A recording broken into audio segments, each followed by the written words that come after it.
So welcome back, everyone. We're restarting the SMLI series. Student-led machine learning talks. So this semester, we're going to have a bunch of speakers, still going on sort of the bi-weekly schedule. In addition to having students here at Brown, we're also bringing in some experts from other places too. We're looking to do that over the course of the semester. So I think it's going to be really exciting this year. But for the first talk of the semester, we're having Jasper back to give us another talk on his work with neural networks and reionization. So I guess with that, I'll hand it off to him. Yeah, hi. So I'm Jasper. I work with the radio astronomy group and Jonathan Pober here at Brown. And I do neural network analysis of the Epoch of Reionization, which is a time period in our universe's history where neutral hydrogen was being converted into ionized hydrogen. And this is because the first stars and galaxies were forming and releasing ionizing radiation. So the intergalactic medium is going from neutral to ionized as this occurs. And we can observe the epoch of reionization with the 21 centimeter signal, which is a signal released by neutral hydrogen. It's the hyperfine state transition of the base state of hydrogen, which basically allows you to map out where neutral hydrogen is in the universe. So if you look at this 21 centimeter signal at different redshifts, you can actually see a sort of timeline of reionization as it occurs. There's some complications to this, which I'll get into, but that's the basic idea. So we do this, we actually collect this 21 centimeter data using interferometry, which is basically you have, instead of one telescope with one big lens, you have an array of tiny little antennas. Tiny, they're not tiny, but you have an array of antennas that communicate with each other and actually create a diffraction pattern of the incoming signal. There's a lot of reasons that this is the best way to observe radio waves and low frequency signals, but I'm not going to get into it. But the important thing here is that what results is a measurement of the 21 centimeter signal in Fourier space. So I don't know if anyone here has taken an optics class, but diffraction patterns actually are in, like, convert things to Fourier space. So essentially our radio telescopes can give us a spatial power spectrum of neutral hydrogen at different redshifts.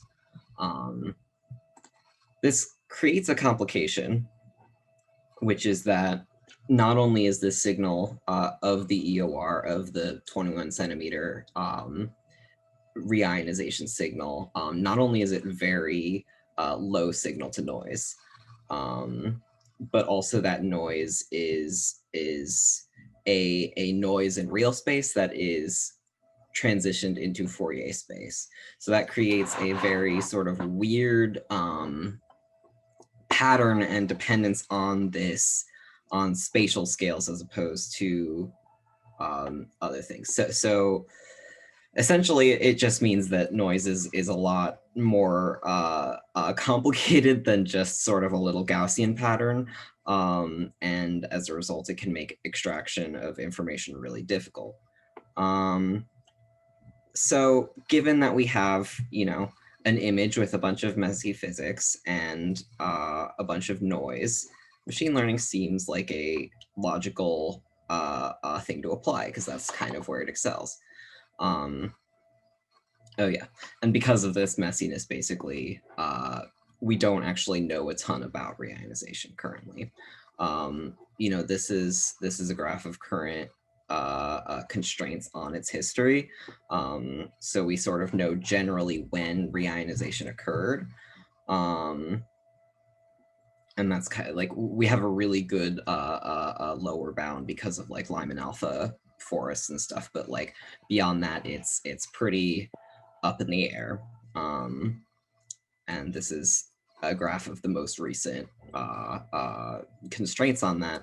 But because of this low signal to noise ratio, it's really, really hard for researchers to extract data. And to this point, the actual 21 centimeter signal of reionization hasn't been detected and extracted from radio data.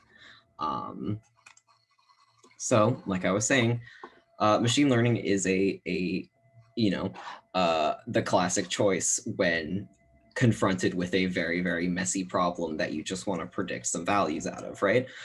So what if we could just give, a bunch of messy, noisy images contaminated in Fourier space? What if we could just give these raw images to a machine learning algorithm and then get various cosmological parameters out of it? For example, the duration of reionization, how long it took place, the midpoint, or about halfway, like what redshift, is it what redshift? Yeah, no, what redshift, like, are we halfway done with reionization? So like, about when did it take place? And the mean redshift, so like about, I always get midpoint and mean z confused. One is halfway through the reionization process in time, and one is about when 50% of IgM hydrogen is ionized, and they're usually about the same in our simulations. So either or. So the idea is, like, can we use a machine learning algorithm to regress on cosmological parameters when we have this very noisy raw data? And the sort of immediate problem that emerges is machine learning algorithms require a training data set. They require being taught how to analyze data.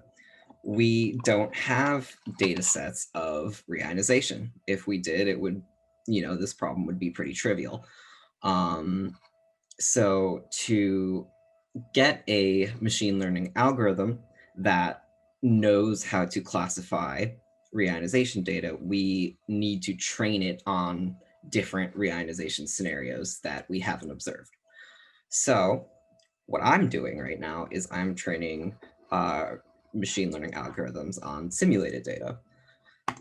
So the thing about simulated data is that when you make a simulation of reionization, you can set parameters beforehand. So all those things that you're trying to regress on, the duration of reionization, the midpoint, the mean z, all this information about reionization, you can actually tell the code, make me 20 scenarios with these properties.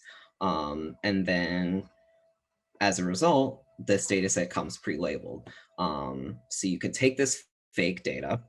We told the code to generate a bunch of simulated data that has these parameters, and then we give that simulated data to the model, the untrained model, and say, this is what a reionization scenario with this duration looks like. This is what a reionization scenario with this midpoint looks like.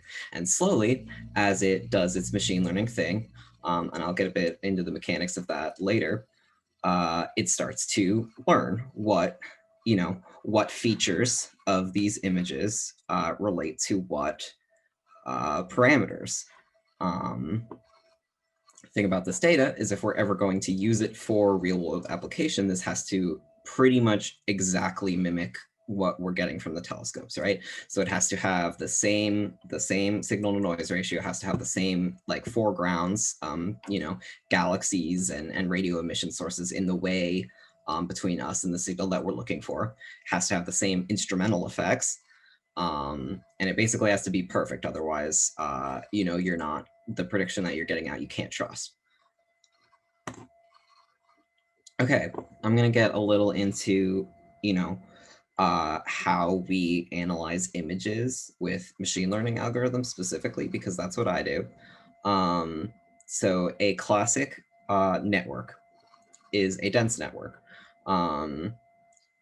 Dense networks do not work well with images. And the reason for that is you have a weight for each pixel for each neuron. So basically, you're going to analyze this image pixel by pixel, weigh that thing and expand it by however many weights you set the layer to have. And it's just going to do that for every pixel for every channel. So channels are typically used for colors, but they don't have to be, and I'll get into that a little bit later.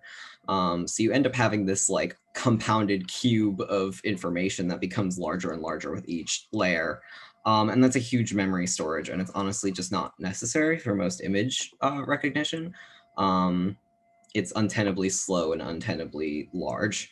So what computer scientists do when analyzing images for networks is they use a convolutional neural network. So you have an image cube. It's the height of the image by the width by the channels. So you actually do have a three-dimensional object here. For regular images, the channels would be colors, but in our case, it's going to be actually redshift. So we're going to have a cube of width by height. So, you know, like parsecs by parsecs by time. And then you're going to have this matrix that is called a filter. And it's going to basically convolve, that's where the name comes, across this whole image. Just doing matrix math and creating a transformation here. And where the machine learning comes in is the back propagation algorithm, which will, you know, go back and be like, what values in this matrix are going to result in the correct answer coming out the end. And that's a little math heavy, and I'm not really going to get too into that now. But the general idea is, you know, you have this matrix that's going to go across your whole image, you know, multiply everything, add it all together, and then create a new pixel on this new image. And as a result, you are utilizing your spatial knowledge. This kernel, this filter is picking up on like spatial relations between different things. And it's also much less memory intensive and time intensive because it's not basically weighing every pixel and transforming every pixel. So this is how computer scientists will do like image recognition stuff. It's how robots like will, you know, be coded to find the trucks in the capture or whatever, but we're using it for physics science instead. So let's go back to the actual problem that we're working on, which is, you know, trading a fully convolutional network, which is a type of CNN convolutional. I actually don't know what the middle C is. Convolutional network. And so you have these images, which are the simulated images of reionization. We put these images into the model along with their labels. And then we adjust the hyperparameters to get a good output. The hyperparameters include how long you're training for, what's the step size as you're doing the sort of gradient descent towards your answer, because machine learning at the end of the day is kind of a glorified form of regression. You know, how many layers you have of neurons that are learning these patterns. And that's actually the bulk of day-to-day work is adjusting these hyperparameters to make them get better and better results. And then you hopefully get a good prediction out. So this is a more general machine learning problem. There's a concept called overfitting, which is essentially this green line in this image is overfitting here. You can see how it overcompensates for the data while ignoring the trend.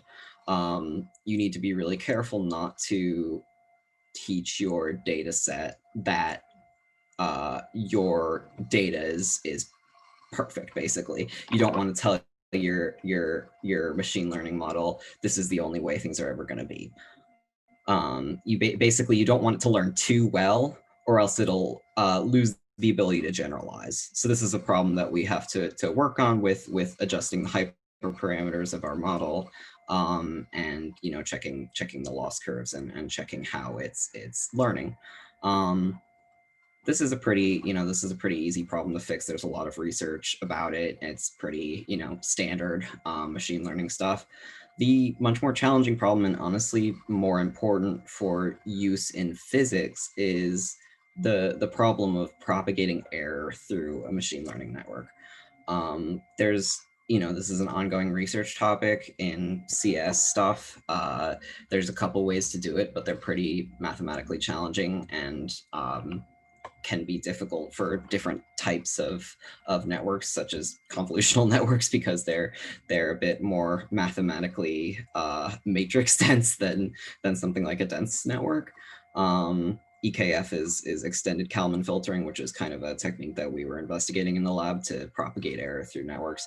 But this is really challenging, and it's also super important because when you use machine learning algorithms in science, like any statistical analysis, you're going to need to know how reliable that method is. You're going to need to know how reliable your model is. And that's one of the more challenging things. And that's not actually something I have a super good answer for, because very smart computer scientists that I am not are also challenged by that. So moving on to like stuff that I've actually done and results that I've actually gotten. This is my most recent model that trains on these fake data, this fake simulations. We're predicting on fake data as well. We don't actually have any images that are like, real telescope images of reionization yet. The telescope that we're planning on using, HERA, is still currently under construction. And this data really doesn't mimic HERA that well. So we would need to do a lot of work to change the data set that we're training on in order to use it for real world applications. So this model looks very nice, but it's not appropriate at all for real world analysis yet. It's more of a toy model to see how well a model can actually predict on 21 centimeter reionization data. And you can see it does really quite well. So this is the midpoint, so about when reionization took place. And just given the images, the model can predict the correct value within 1% usually. And same with the mean Z, which is about when half of the hydrogen is ionized. An important thing to note is that this data set that we trained on and tested on includes foreground modeling. Pretty crude foreground modeling. Again, it would need to be adjusted to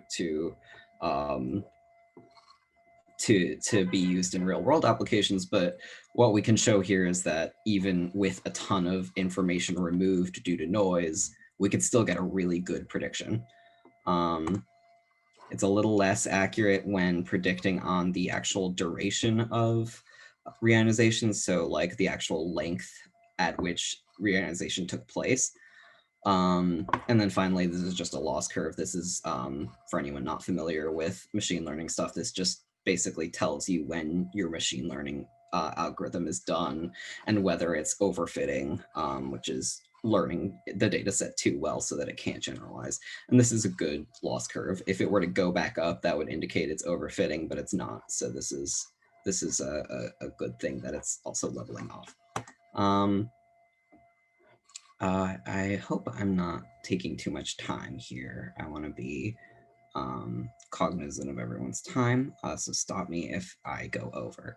But another thing that I'm working on is basically including information on the kinetic Sunyaev-Zeldovich effect in the model. So we already have, what I've done already is trained a model on fake simulated 21 centimeter data of the reionization with noise added on. And then we were wondering, another research team has just published the first observation of the kinetic Sunyaev-Zeldovich effect, which is inverse Compton scattering of high energy electrons off of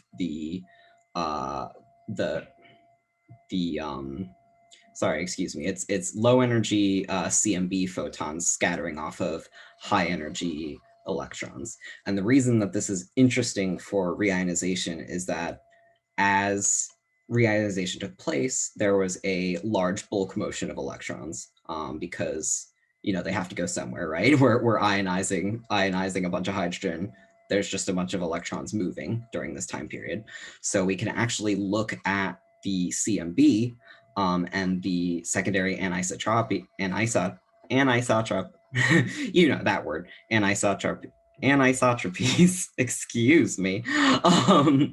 Clearly I'm not a CMB researcher because I would know how to pronounce that by now.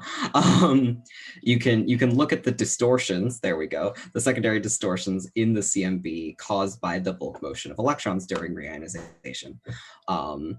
And that will give us clues about reionization, especially the duration of reionization, which is the one that we struggled to predict on before.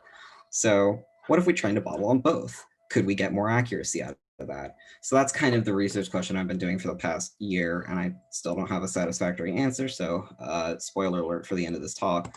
But, you know, one of the problems I found really interesting while working on this is how do you get a machine learning algorithm to optimally combine different sources of information, right? The example that I was always reading in research papers and like sources online was like, if you have, you know, health data and you have, you know, cardiovascular imaging and then also a bunch of statistics about a patient's, you know, vitals, how do you make a model that will predict the patient's mortality based on these two different types of data?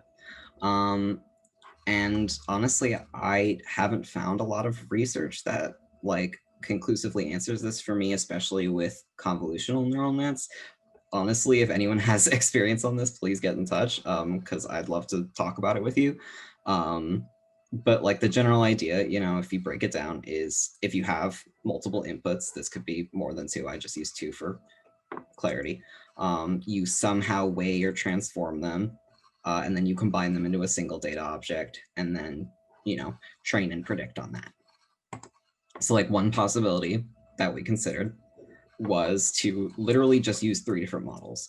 You know, take your first data source. So for example, for us, you know, for my problem, that would be the 21 centimeter signal. Train a model on that. So we already have that model. I showed you the results of that, and then get a result off of it. Then train its second model off of only the second data source. So in our case, in the case of the problem I'm working on, that's the kinetic Sunyaev-Zeldovich effect. You train a model just on that and get a result on that. And then you append those two numbers together, train a third model, and predict. This is kind of the technically correct way. This is the way that most of the, you know, data science blogs and stuff I was reading kind of recommended to do it. It's a little weird when it comes to regression problems. Most of the time when I see this in context, it's about a classification problem, which is like basically like, does this patient have lung cancer? Does this, you know, does this image contain a dog? You know, problems like that. But the problem we're doing is a regression problem. So instead of a Boolean, a true or false value going into this combined data object, you actually have a number. So it just feels weird to me to do it this way, because what you would essentially be doing with model 3 is saying, all right, tell me which number is better at predicting it, and then like give me an estimate based on these two numbers. It just feels, my intuition tells me something's off there. So I didn't actually end up using this. I'd love to try, but I don't think I have time. It left in my tenure as a undergraduate here. So a second possibility I was thinking about is literally having a single model with dual input. And the thing that makes this different from the previous instance I was talking about is you would have to perform, you know, the back propagation algorithm, which is machine learning. Like that's the core of what this model is doing under the hood.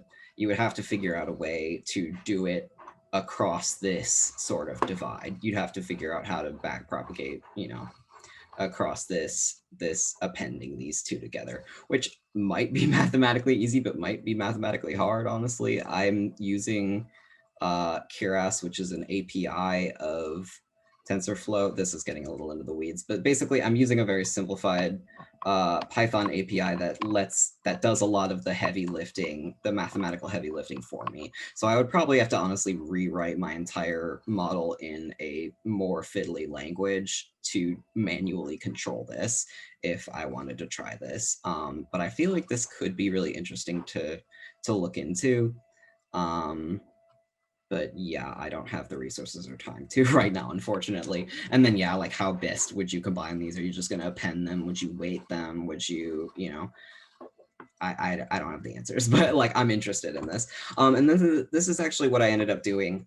This only works for CNNs, so it's not going to, this is not helpful for anybody doing a dense network, but what I ended up trying is literally just combining the, the time at the, 21 centimeter data and then the KSZ data, and just putting them together in one image, treating the KSZ as if it were an additional channel of the 21 centimeter signal, which is really counterintuitive in a way because that axis is supposed to be time. So just throwing in another thing there like shouldn't work. But I have a reason I think it might work, and I'll talk about it in a bit. And this is really easy because it's super easy to code, and it does, combine the information. The reason I think this might actually give us something that is kind of helpful is that if you have this convolutional kernel, right, you're basically taking this matrix, sliding it across your image and multiplying it, and then, summing it together each step of the way. So if you have just multiple image types in these channels, you're going to have weights that only ever touch the one channel, if that makes sense. So when you start to back propagate, those weights are basically given the duty of you need to learn how to weigh and transform this specific channel only. So I think as a result, that could, combine the data in a somewhat effective way. Certainly not optimally. The results that I've gotten shows that this does not at all combine the data in an optimal fashion, but this was sort of our first foray into, creating this dual input, multiple data type model. And I'll show you those suboptimal, but still sort of interesting results right now. So this is difficult to see the difference, but if you squint, you can see that the 21 centimeter with an additional KSZ channel is a little bit less scattered. And I can show you the actual statistics of that, especially with duration. You can kind of tell, especially towards the end, it's less all over the place. And here's the actual like numbers, because that's kind of easier to see than the images. With the KSZ added as a channel, pretty much all of the scatter goes down. The weird thing is that the bias doesn't. And also the advantages are so slight that we are basically wondering if they are even statistically significant. So that's kind of what I'm working on, like as we speak. Basically, this is like the models that are running right now are me doing tests to see how statistically significant that is. But it's interesting enough that, we're intrigued. If I had more time with this project, I would be doing a lot of those other ways that I talked about previously to try and more optimally combine this data. But given the time and resources that I have right now, this is super interesting and I'm pursuing it. Yeah, so since this is basically where I'm at right now with my research, this is the talk will come to an abrupt and unsatisfying end with me telling you that I don't know how significant this is, but it's interesting. And I'd love to answer questions if people had any. I'm sure that there were parts that I could be much more clear about, and I'd appreciate the opportunity to give you explanations. I've got a question. Yeah, hi. Okay, Jasper. So, so I just want to like make sure, I want to recap and make sure I'm understanding this right. So you're using some code to simulate reionization, right? And to Yes. simulate images and data. And you're simulating it like given initial conditions, and previously for each image, like the duration of reionization and like the redshift value and the midpoint and all that. And then you're feeding Yes. it through your neural network, which your neural network then tries to predict the duration and all of those things without you telling it? Yes, Okay. exactly. Is this like you've got some like training data where you like give it the final values as well? So is it like supervised or is it? Yes, this is supervised learning. So yeah, and it definitely seems kind of redundant to be like, please predict this value that I already know. But kind of but the reason we want to do that is so that we can give it samples where we don't know the actual value and then be like, okay, now tell me about this one. And that's way in the future. The first data sets are probably not even going to be coming out from HERA until like, several years from now. And there's a lot of work that needs to be done with models like this before they're ready to actually predict on real data. I have colleagues at different universities who are training on, different reionization simulations. So, different codes that do the hydrodynamic and gravity simulations in different ways, and seeing if that still works, and also like whether training on one simulation and then predicting on another still gives you the results that you would want, because that would be nice to have a consistent model. And the error propagation is still a huge problem, because we need to know, because if we don't know the given real data and we don't know the actual answer, and we just have a number and have no idea how reliable that number is, that's not science. I think I kind of hijacked your question to talk about other things, and I apologize for that, but I hope I answered your original question. Can I ask you a little bit more about like the noise in your simulation? Like, how did you how to put in that noise, and how do you know for sure that your neural network isn't um like if you have a set noise pattern to put in or something, how do you know your neural network isn't like trained on that noise, and when there's different noise, say from the HERA telescope, that it's not going to like be really confused, Yeah, that's so what you've just pointed out is exactly why we need to model HERA telescopes like specific noise on our data. So when doing reionization research, noise can come from a bunch of different sources. There are man-made sources, which are like satellites and the broadband TV and stuff that's all in yeah, I know it's super annoying and loud. It's like basically creates entire frequencies that are just unusable for observation. So there's man-made sources like that. That's just noise. And then you have foregrounds, which are like I said, Fourier transformed by the actual collection process. And that creates this thing called the wedge, which I actually have here. I don't want to get too into it because it's kind of confusing and I don't understand it that much myself. Talking to Jonathan Pober, he's like the expert about this stuff here. Dania, I think I also saw is in the call, so I might point you to her as well. Sorry, Dania. Yeah, basically what this is saying is like, certain spatial scales are completely wiped out, like on a theoretical level. So you just can't do any observation based on them. So that's what we actually included. Those were the foregrounds that we included, was this wedge of spatial modes that just cannot be observed. Hold on, I want to give you some images, for example. So these are actually, this bottom row are examples of the images that we're trained on. And this top row are examples of the images with those, without those foregrounds included. So this is like the actual pattern of reionization.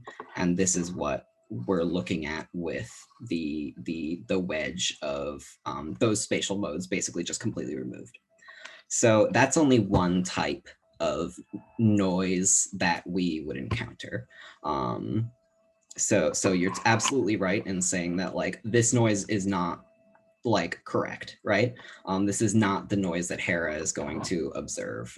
This doesn't include any, point sources. This doesn't include like a ton of other complicated effects caused by, Fourier modes disappearing. This doesn't include like literally just instrumental noise that is then Fourier transformed. That's actually, I'd love to look at that, but that's actually like a research project that my professor is working on as well.